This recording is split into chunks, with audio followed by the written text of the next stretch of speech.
Good afternoon. This is Rebecca Martin from NASH, and this is a Taking Student Success to Scale webinar on equity-minded pedagogy. As you know, equity has been a focus of our work from the beginning, and in the last year or so, we've really turned our attention to it in a very focused way. So we are really happy today to bring you two colleagues from the University of Wisconsin system to talk about the way they have framed this work and as well as some specific actions that they're taking in their system to work with faculty and staff across their campuses on equity-minded pedagogy. So today with us we have Carleen Van de Sande, who is Associate Vice President at the University of Wisconsin System, and Faye Akindes, who is the Director of Professional and Instructional Development for the system-wide programs. And so what I would like to do now is turn it over to Faye. No, I'm sorry, turn it over to Carleen. Okay, actually you're turning it over to me, Faye. Oh, sorry. At the University of Wisconsin system, our work in equity-mindedness in the context of high-impact practices is strongly informed by the equity scorecard's definition of equity-mindedness. So before we begin our presentation, we thought we would share with you the definitions that guide and inform our work. And this is an excerpt from the University of Southern California, Estea Ben-Simon. The perspective or mode of thinking exhibited by practitioners who call attention to patterns of inequity in student outcomes. These practitioners are willing to take personal and institutional responsibility for the success of their students and critically reassess their own practices. It also requires that practitioners are race conscious and aware of the social and historical context of exclusionary practices in American higher education. I will continue with two additional excerpts from writings by Estea Ben-Simon. The naming of race is very significant in this work. The problem of race-based inequities in educational outcomes cannot be solved if we do not even have the will to name the problem. Using euphemisms like diverse students or underrepresented students prevents practitioners from understanding that current practices and policies may have a disproportionately negative impact on African American, Latinx, and Native American students. And lastly, we need to address systemic racism. Discrimination in employment, lending, voting, and a host of other areas contribute to the racial inequities observed today. The underlying point is that systemic racial ethnic inequities did not just happen. They were created over time through policy and entrenched racism. And so equity-mindedness is an all-encompassing framework, and it has implications for everything that we do in higher education, from recruitment, transfer, advising, financial aid, and in the context of today's webinar, curriculum and pedagogy. So now I will turn it over to Carleen. Thank you. We're also framing this discussion using the 4M framework by Canadians Witherick and Yu to contextualize equity-minded, to describe how this work unfolds at different levels at the university: mega, macro, meso, micro. By not positioning the value and role of equity and quality at each of the 4 levels, we will have initiatives and student success strategies that are characterized as missed opportunities, disconnected, and activities that are one-time experiences, rather than building a coherent, intentional, systemic, and deep, rich set of university-wide student learning and student support approaches. By reading and sharing the definitions at the beginning of the presentation, Faye has helped shape that mega level for us. So let's move on and look at other aspects of the mega level.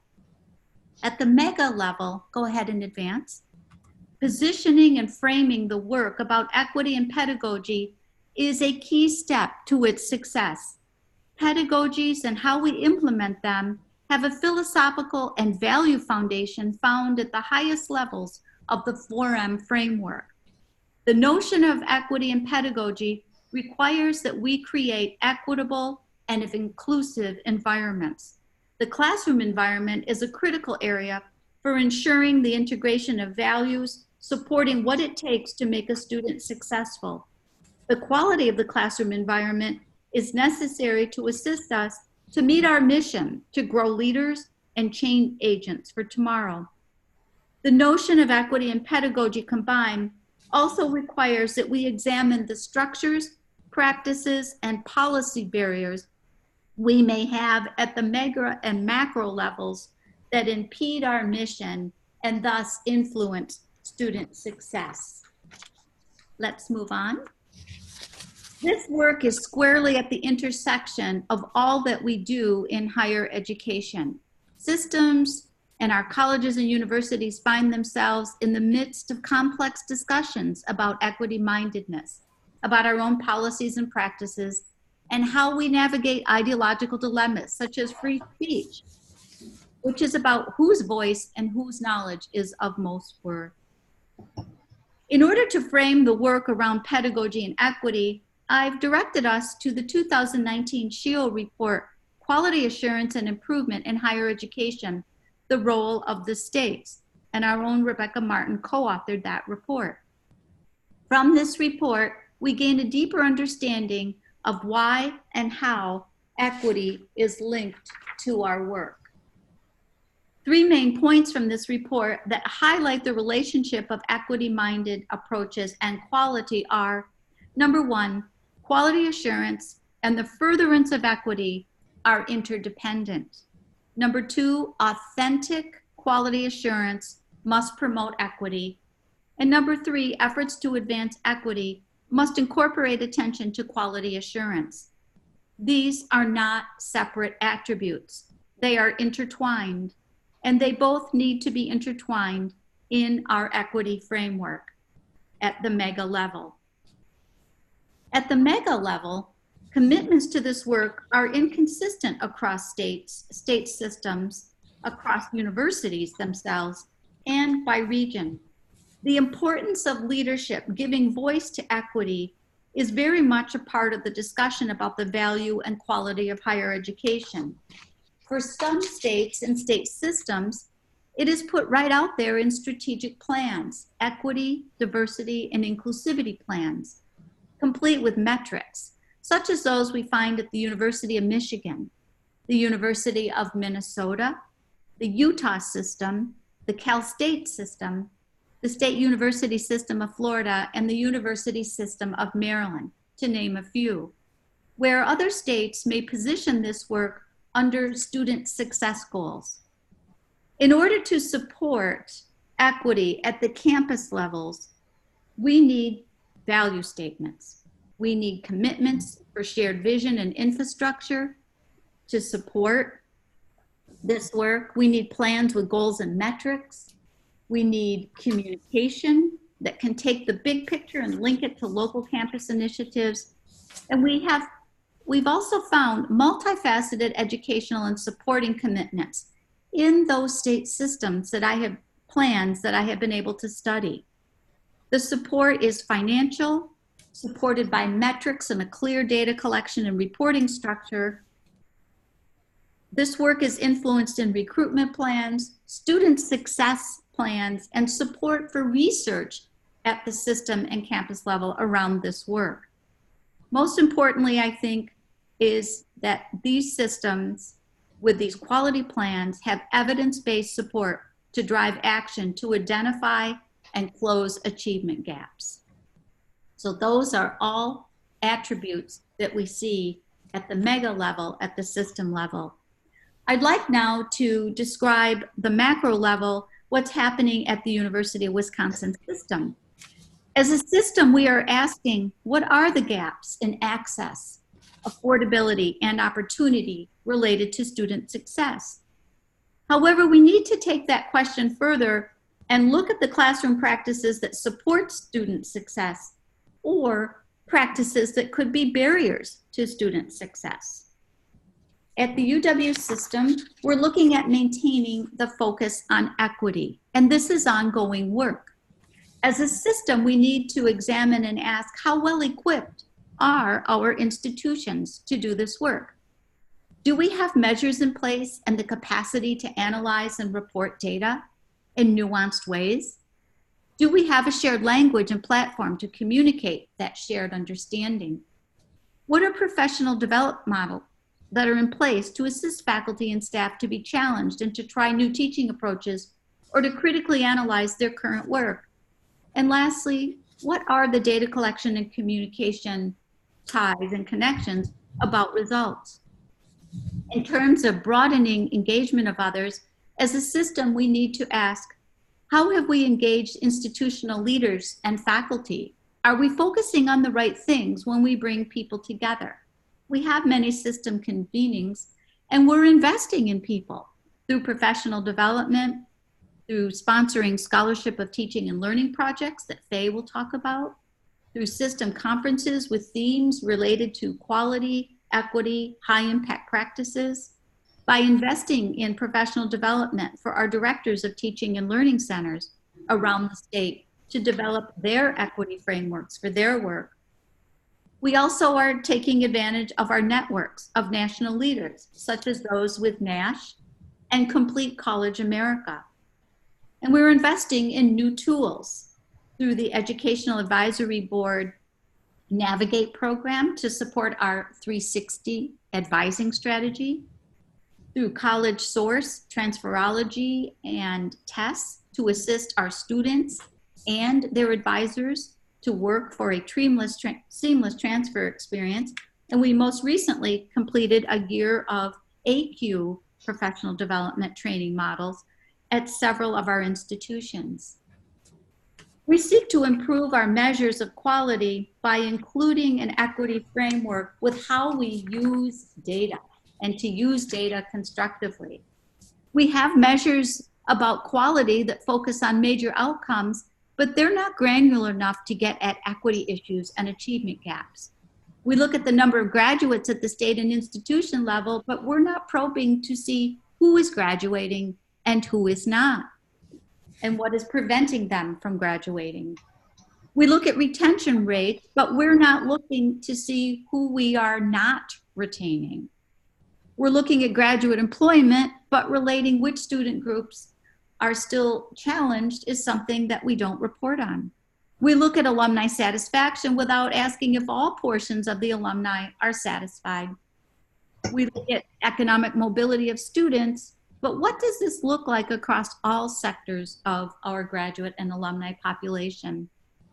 Most recently, we're also looking at transfer across the system and looking to see who transfers successfully and who continues to lag behind, and ask the question, why is that so? So we have been measuring as a system attributes of quality, but I believe we're only telling a part of the story, and this may be true for your systems as well. We only disaggregate some of our metrics of quality. We're even inequitable in how we measure equity and quality if we just do that. We are creating networks to do this work as a system, and it requires significant collaboration among the offices within the UW system itself, including academic programs and educational innovation, the Office of Student Success, and the Office of Policy Analysis and Research. We see the system as acting as a backbone organization for our institutions. This means we have a facilitating role to guide the vision across our institutions. We're promoting shared measurement practices to inform and advance policy, and we're supporting convening with funding, structure, and research. We are trying to communicate continuously, keeping chancellors, provosts, and the board aware of our work. And an important part of that strategic communication is also our collaboration and communication with our legislative liaisons, because we do have people at the legislature who are very interested in the questions that we're asking ourselves as a system. And lastly, we're bringing inquiry to our collaborative work. An equity-minded approach to quality brings about new dimensions to the quality discussion by raising questions that have been left unspoken or are still ill-defined. An equity-minded inquiry approach to identify quality will look at institutional practices, policies, and structures to see if they are hindering the advancement of our students. Next slide.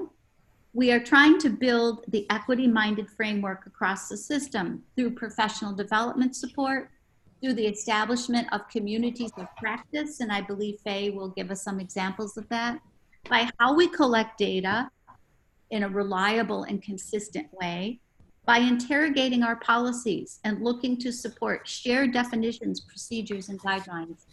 And lastly, fostering equity-minded frameworks for analysis to examine programs, offerings, student profiles, student enrollment, and student performance.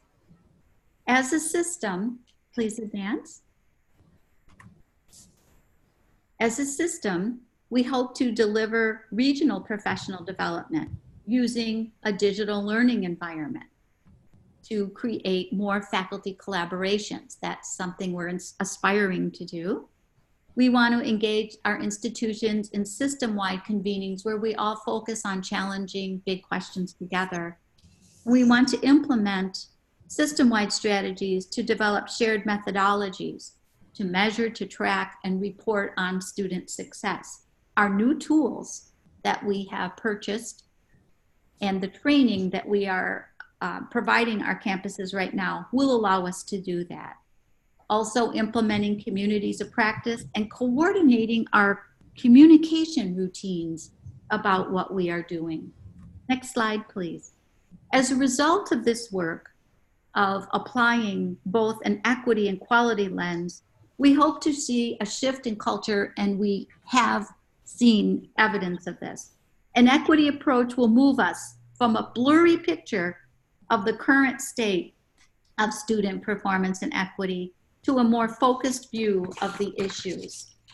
It will help us to go from looking at episodic educational experiences to planning more coherent educational experiences. It'll help us to move from general observations of practice and outcomes to a more nuanced understanding of practice in the classroom. We'll move from not knowing if we're fulfilling our mission to a closer approximation to serving all students as they need. We'll move from glossing over questions we may have about educational practices to promoting equity-minded questions. And we'll move from working in isolation to engaging with networks of institutions and networks of systems themselves. I think most importantly, we're moving from deafness on issues of equity to awareness, commitment, and moving beyond participation to look at achievement. We're looking beyond student engagement to institutional structures, policies, and practices that disengage rather than engage students. We're looking to have more open communication about educational opportunities, new policies that bring affordable education opportunities to more students. These are just a few examples of things we hope to do more broadly. And now we'd like to tell the rest of the story and questions that I ask that you consider if you are listening to this webinar and think about and take to your colleagues and networks and communities of practice. What practices or structures are in place to support an equity-minded framework for your institution? Looking for those things that will support this type of thinking. And if you can't find them too easily, perhaps we can go to the second question. How do we reposition our work to ensure that an equity-minded framework becomes a part of our approach to bring equity into our discussions about quality programming, practices, and policies at the macro level? Colleen, I can see in the chat that Colorado State University System is launching the Equity Toolkit this week.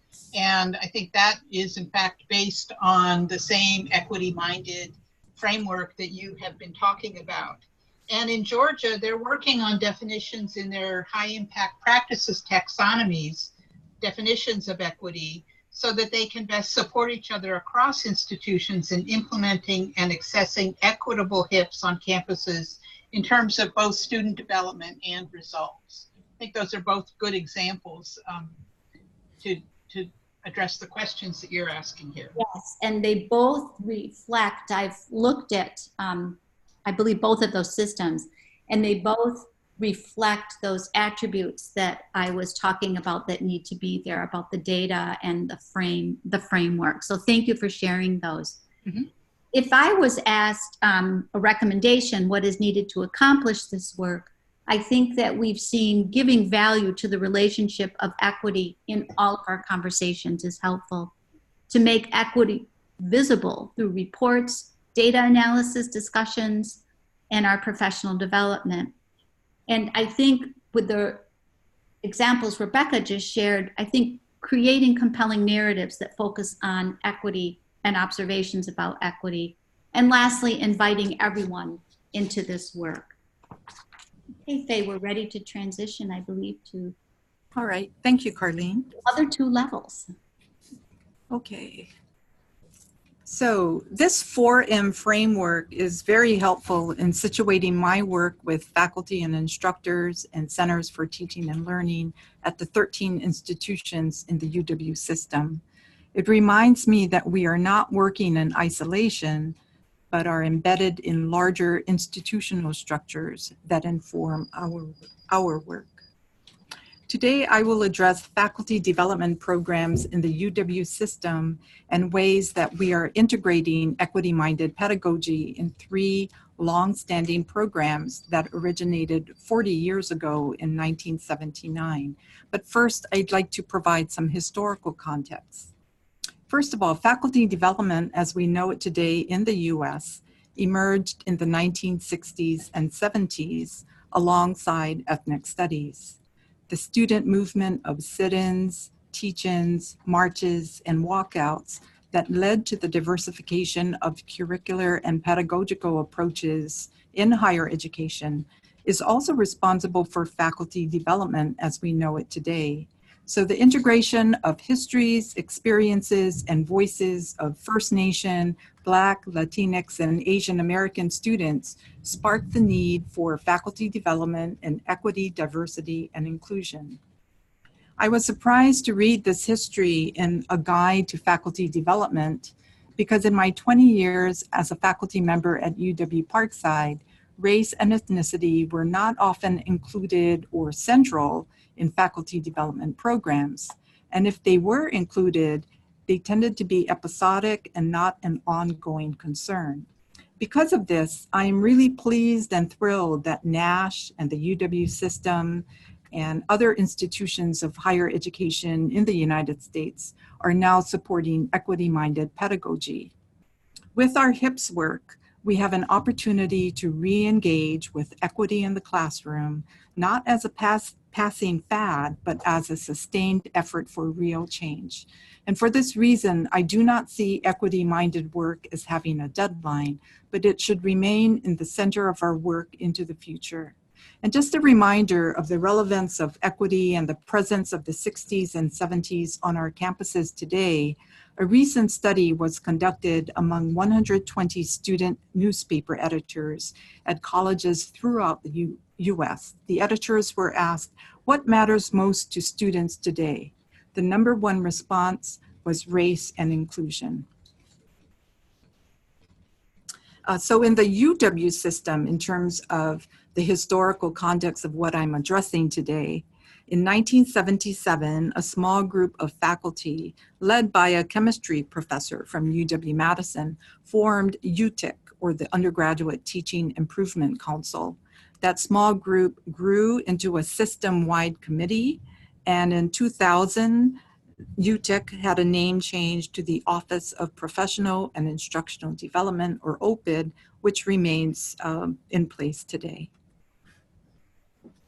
So the UW system is comprised of 13 institutions located throughout our state. And to keep UW system and my work informed with what's happening at various institutions, we have an advisory council which was formed in 1977 and still exists today. The advisory council is made up of 2 representatives from each of the 13 institutions. The permanent member is the director for the Center for Teaching and Learning, and 12 of our 13 institutions have a formal center, and the 13th institution is currently planning to launch one very soon. The second member is a faculty or instructor who is appointed by the institution's provost. And the advisory council also has a smaller group of 5 elected members to an executive committee that works closely with me in developing our signature programs. So I'm going to return to Carlene's question. What practices or structures are in place to support an equity-minded framework for system work, in this case, the UW system? We currently have 3 signature programs, again, all long-standing signature programs that can be dated back to the late 1970s. And I will talk about each one of these signature programs. They are Faculty College, which is a 3.5-day retreat in late May, the Wisconsin Teaching Fellows and Scholars Program, which is a year-long SOTO community, and our annual spring conference on teaching and learning. And I will first share with you highlights from these 3 signature programs, beginning with Faculty College. Faculty College was held at Marinette County for the first 20 years, and in the second 20 years, it was held at Richland Center, which is what you see here in this image.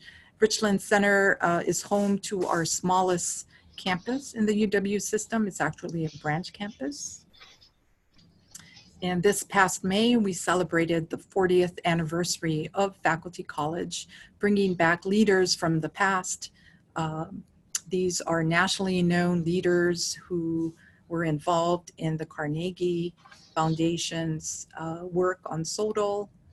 The woman with her fist in the air is Lisa Kornetsky, who was director of OPID for about 10 years. Then we also have Bill Serbin and Tony Chacon. So it was important to bring them back to have a commemorative discussion about Faculty College, as well as the system's effort in developing SOTL work.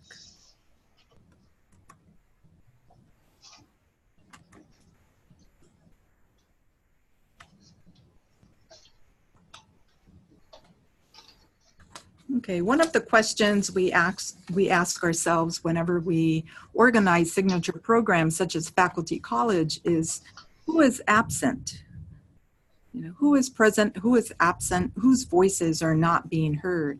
In the context of Wisconsin, we are the state with the largest number of different tribal nations. There are 11 tribal nations in our state.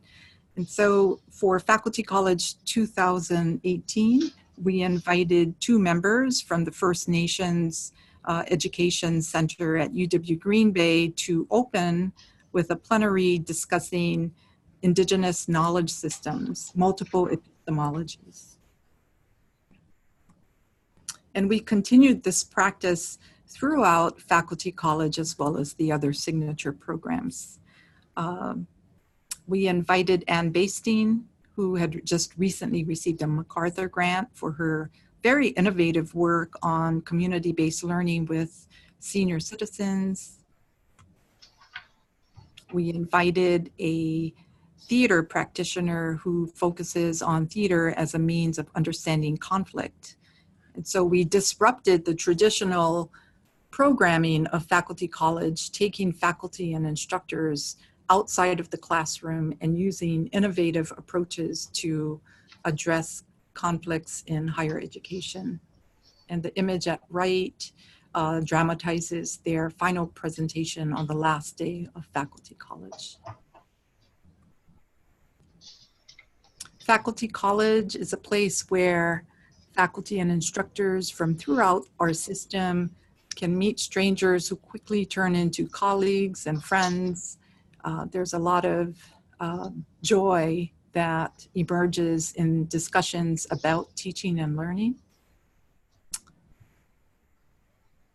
And Next year, as we begin our 41st year with this signature program, we've moved Faculty College to a new site. We're moving to the Osthoff Resort at Elkhart Lake.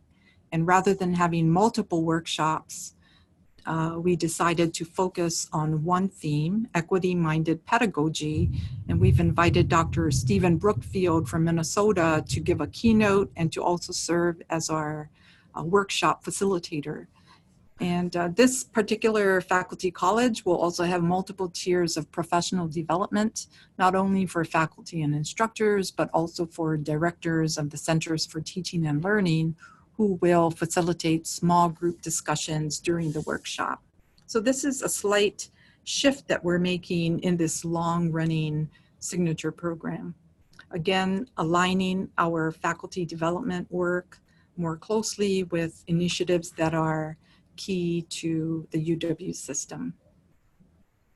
So Faculty College is one of our important signature programs. A second important signature program is the Wisconsin Teaching Fellows and Scholars, which can be dated back 40 years, but the program in its current form, which is framed around SOTL, the Scholarship of Teaching and Learning, dates back to the year 2000. And so next spring, we will celebrate the 20th anniversary of this SOTL-inspired or SOTL-informed Teaching Fellows and Scholars learning community. The group meets for the first time during Faculty College, and a few weeks later, they gather in Madison for a week-long summer institute. Here, they have a presentation by Tony Chacon, who was very instrumental in developing the SOTL-themed teaching and learning or Teaching Fellows and Scholars program. We have 2 representatives from each of the 13 institutions who are invited to participate in this program. It's a year-long program. Each participant designs a SOTL project, which is implemented during the year and made public at the Spring Conference on Teaching and Learning. So here are 2 examples of HIPS-oriented SOTL work, both coincidentally by psychology professors. And so again, we've taken an existing signature program and embedded it with equity-minded high-impact practices, which is the current important initiative in the UW system. The third signature program is the Spring Conference on Teaching and Learning.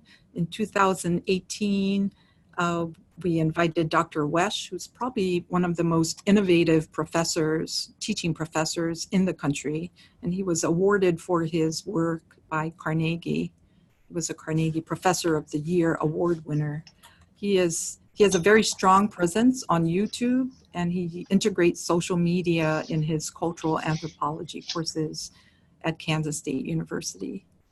I share this with you because the theme, the joy of teaching, actually emerged from an advisory council meeting. It was the members of the advisory council who conceptualized this theme, which was received so positively by faculty and instructors throughout the system that we decided to keep it for, we'll keep it forever, I guess. Last year, we modified it a bit. We pluralized joy, and it's now known as the joys of teaching and learning. Last year, we invited a mother-daughter scholar team to be our keynote plenary speakers. They are both Blackfeet and Metis from Montana, and they addressed, again, multiple epistemologies. During the spring conference, we also had a walking tour of Indian mounds that are still present today on the campus of UW-Madison. We had a lunch with a menu of First Nations dishes, and we ended with a circle talk with Rosalind LaPierre and her daughter Abaki. Next spring, our speaker is Joshua Eiler, who is a faculty development director at the University of Mississippi who recently published the book, How Humans Learn, the Science and Stories Behind Effective College Teaching. And how students learn, or how the brain works with teaching and learning, has been an important theme for the past 10 or so years, especially in faculty college. Joshua Eiler is a medieval studies scholar, and he looks at how humans learn not only from the scientific perspective, but also from an anthropological and humanistic perspective. So we are using his book and his 5 themes as a way to frame next year's spring conference. Now, here are 2 questions that I'd like to pose to you for you to consider, to ponder, to reflect on. How will you integrate equity-minded practices into your faculty development programs?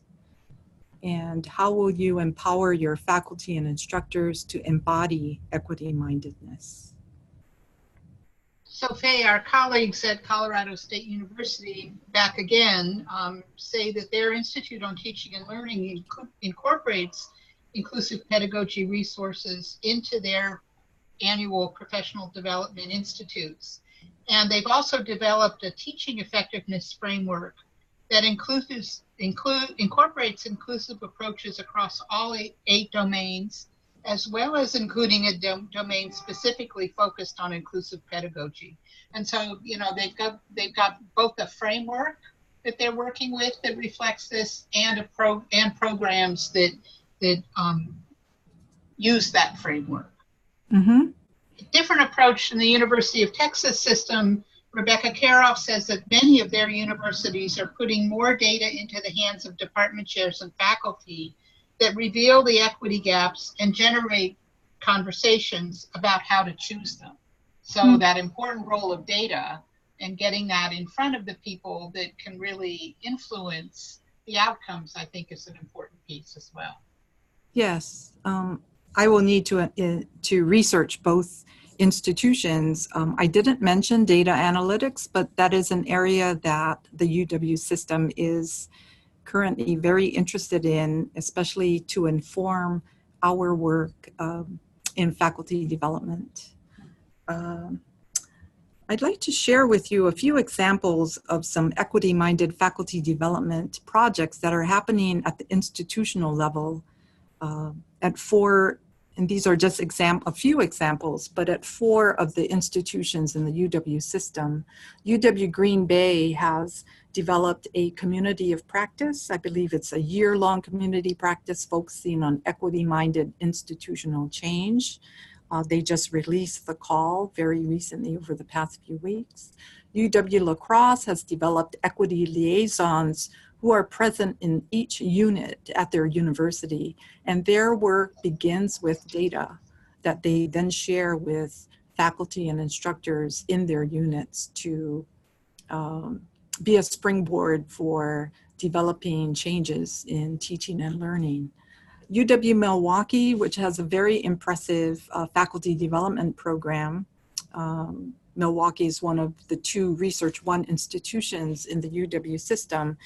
They're starting a new certificate program in the spring on teaching for multicultural inclusion and equity.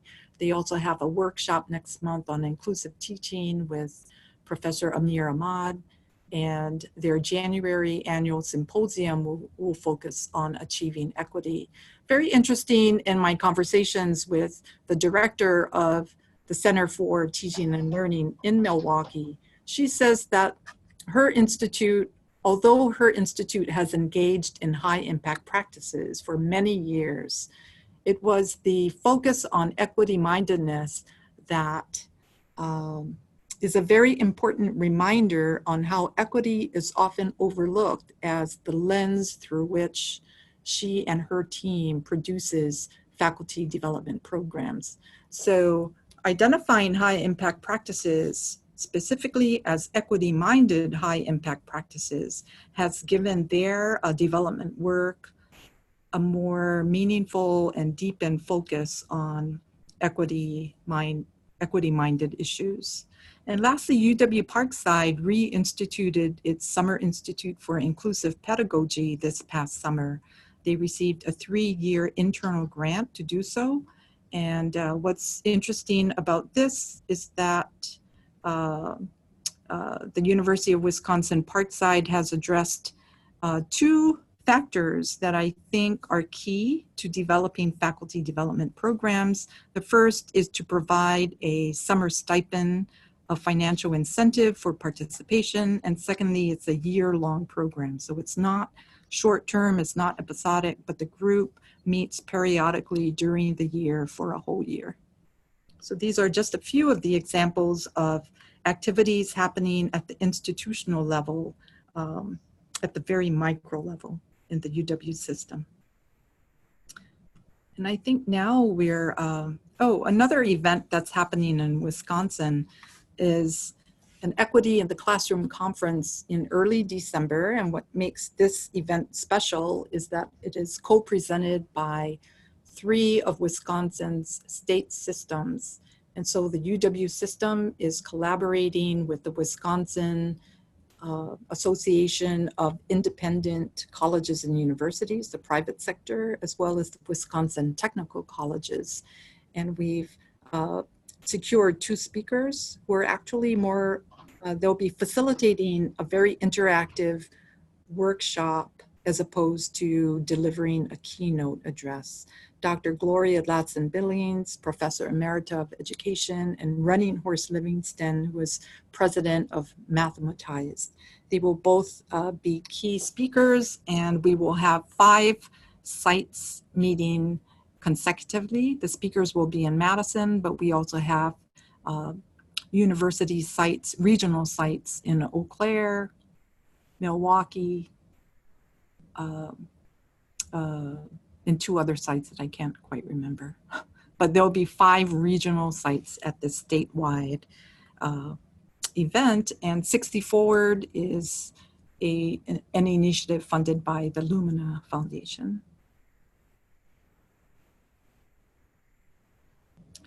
And so as we prepare to end the webinar, we decided to end with recommendations, and we'll begin with Carlene. I think I referred to these before, but we, again, going over that relationship of equity and quality, I appreciate the examples that Faye provided so that you can see that this can be accomplished and that is being equity embedded into our quality work across our campuses. Also making equity visible by everything that we talk about. Faye's example from UW Milwaukee really pointed to this, that we are looking at how to improve and scale up high impact practices, but putting the equity framework forward on that work really changes the conversations as well. And creating compelling narratives from the data, from individual student stories about how high impact practices have really influenced their learning and maybe changed the trajectory of their learning and their major, especially for our students who might not have been invited into or thought that they could participate in study abroad or undergraduate research. Phenomenal transformative changes as well. And then this work belongs to us all. Go ahead, Faye. Okay. And a few of my recommendations. First is to begin small. It can seem intimidating to take on equity-minded pedagogy or equity-minded high-impact practices if you think of it at the macro level. And so I would start small. Also, there is no end date to this work. It should be sustained over time. You should be flexible and open to emergent possibilities. Collaborate with faculty and instructional academic staff. This is probably the most important recommendation I could have. If you don't have an advisory council, you might consider developing one. And lastly, don't forget the joys of teaching and learning, because it is a very joyful process. And I think we all need reminders occasionally as to why we even entered into this work as a profession and as a career. So I'd like to thank Rebecca and NASH and for supporting this work at a national level and for giving us the opportunity to share our thoughts in today's webinar. Thank you, Rebecca.